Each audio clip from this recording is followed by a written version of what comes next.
বাংলাদেশ নিয়ে মুখ্যমন্ত্রীর বক্তব্য। রাজ্য বিধানসভায় সোমবার বক্তব্য রাখতে গিয়ে মুখ্যমন্ত্রী মমতা বন্দ্যোপাধ্যায় বলেন, মাননীয় অধ্যক্ষ মহাশয়, একটা স্পর্শকাতর ব্যাপার যেটা আমাদের সকলকে আঘাত দিচ্ছে এবং যেটা আমাদের দুঃখও দিচ্ছে এবং মানসিকভাবে আমরা দুশ্চিন্তায় আছি। ভারতবর্ষের ইতিহাসটা বুঝতে হবে। ভারতবর্ষ যখন ইউনাইটেড ছিল, পাকিস্তান, বাংলাদেশ, ইন্ডিয়া, ভারত।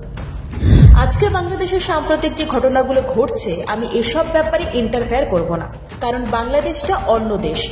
এটা আমার এখতিয়ারের মধ্যে পড়ে না, এটা সেন্ট্রাল গভর্নমেন্টের এখতিয়ারের মধ্যে পড়ে। কিন্তু এই হাউসে থেকে আমি এটুকু বলতে চাই যে কিছুদিন আগে আমাদের প্রায় ৭৯ জন মৎস্যজীবী তারা ট্রলার নিয়ে ভুল করে ঢুকে গিয়েছিল। আমি কার্ড সিস্টেম করেছি। আমি জানি না আন্তর্জাতিক চুক্তি লঙ্ঘন হয়েছে কিনা, আগে কিন্তু এটা হতো না। একটা ঘটনা বলি, বাংলাদেশের একটা জাহাজ এখানে এসে ক্যাপসাইড হয়ে গিয়েছিল।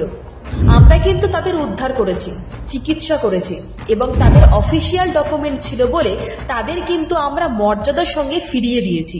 তাদের পরিবার আছে, তাদের পরিজন আছে, এখানে তারা থাকে, কিন্তু ওপারে মেয়ের সঙ্গে বিয়ে হয়েছে বা ছেলের বিয়ে হয়েছে, তাদের কিন্তু অফিসিয়াল পাসপোর্ট আছে।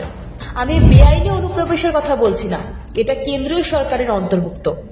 বিএসএফ পাহারা দেয়, এটা তাদের দায়িত্ব, কারণ আমাদের তৃণমূল কংগ্রেসের পলিসি হচ্ছে আমরা এই ব্যাপারে কেন্দ্রীয় সরকার যে পথে চলে আমরা সেই পথই আমাদের পথ বলে মেনে নিই। কিন্তু গত 10 দিন ধরে আমি দেখছি ভারত সরকার একদম চুপ করে আছে আর তার পার্টি রোজ মিটিং মিছিল করছে। এটা আমাদের হাতে নেই, এটা পরিষ্কারভাবে বলতে চাই আজকের পক্ষ থেকে।